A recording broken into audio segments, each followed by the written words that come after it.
Welcome to Burning Bright, a weekly podcast presenting poetry and prose from Passenger. British novelist Charles Dickens was born February 7, 1812. He's best known for David Copperfield, Oliver Twist, Nicholas Nickleby, Great Expectations, Bleak House, A Christmas Carol, and lots more. Many of his books were grounded in social inequities of the time. And many of his characters, especially children, suffered from those inequities and the cruelness of the world around them. On this episode of Burning Bright, 3 pieces evocative of the world of Charles Dickens. Let's start by setting the scene. Imagine growing up in this house that Margo Davis writes about in her poem, So Close. The house rested in a lax, mud-stained slingshot the landlord called a cul-de-sac. The front door tugged at rusty hinges. If there had been a back door, it would have opened to a ditch of stuttering crickets. I slept so close to the rail ties that a conductor could hand off mailbags. Only who would write to us? Almost blocking the front door, a 5-foot stack of paneling teetered like kindling. One by one, we would pass around this chipped plate with an unlabeled tin sliding across it. Maybe canned spam or suspect fish the stray avoided. We shared the metal spoon. Each of us in turn would sit in the blown-out wicker chair the grumpy man next door left for trash. I would hope for a fry pan, a lid sporting a knob, dibs on spoons any size. Each sunset he would rush the long, narrow diving board of a driveway, then balk, as if finding the pool had been drained. Margo Davis's poem, So Close, from the brand-new Winter 2025 issue of Passenger. In those Victorian working-class slums that Dickens wrote about, terrible things happened. Eaton Jackson said that his poem, My Conception, quote, is a reflection on incest and unreported rapes. In covering up these atrocities, he said, it may very well make us complicit. My conception was not of love, but of atavistic scars, of spreading eagle grip, stretching out the curled-up corners of the weak, and my conception was fangs into the pliable. No hum-along love-child allegories. Just the ripping of naivete from sinews, sinews from bones. My conception was never to be discussed locked away somewhere, because my conception was a biting mouth, someone trying to smother escaped pieces of a cry someone tried to snuff out, an asphyxia almost, an unreported rape.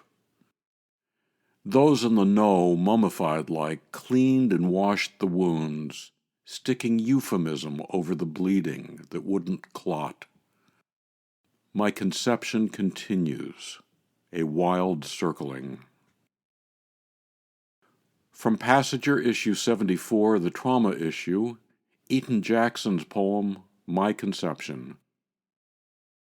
In addition to the tragic child characters in Dickens' novels, are a collection of quirky adults.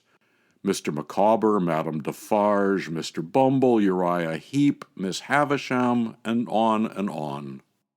Here are a few excerpts from Richard Moore's story about a quirky character. The Facts of Great-Uncle Wilfred. My great-uncle Wilfred had been in the war and was mad enough to be considered peculiar and terrifying. We lived round the corner, and when I was a child, my mother would take me with her to see him, to check he was okay, or even perhaps that he was still alive, for by then he was an old man. Once, when we could hear rats scuttling about in the cellar below, he said, "Rats can chew through metal, it's a fact." Another time he declared, "The days of our years are 70, it's a fact." At the time, I was probably about 6 and had no idea what he meant. Later, though, I realized it wasn't a fact because he himself was 78 when he said it. He saved his most gruesome facts for when my mother left the room. Either when he heard the stairs creaking as she made her way to the bathroom, or we could hear her in the kitchen filling the kettle, he would beckon me close and say something that would either terrify me or fascinate me. Once he said, "If you cut a cockroach's head off, it can still live for a week." And he handed me a matchbox bound by rubber bands, inside which I could hear a cockroach scratching about. "If someone chops off your head, you stay conscious for several seconds, enough to see your own headless body running around. It's a fact!" Mum was in the kitchen. I could hear the kettle whistling, and I remember praying that she would hurry up, make the bloody tea, and bring it in before he told me anything else. But before she did, he had time to tell me, "They've made lampshades, out of human skin, with feet and shins used as lampstands." He shook his head as he said it and glanced at me, with a look that suggested resigned sadness. But a smile flickered across his lips that also indicated a certain delight in telling me. I quickly looked away and saw the lamp on the sideboard, with its translucent lampshade, looking remarkably like human skin, dotted with dead flies like tattoos, and I was convinced there was even a nipple in it. Excerpts from Richard Moore's Dickens-like story The Facts of Great Uncle Wilfred, also from Passenger Issue 74, the Trauma Issue. To subscribe to or learn more about Passenger and its commitment to writers over 50, go to PassengerBooks.com. You can download Burning Bright from Spotify, Apple and Google Podcasts, and various other podcast apps. Passenger offers a 25% discount on the books and journal issues featured here on Burning Bright.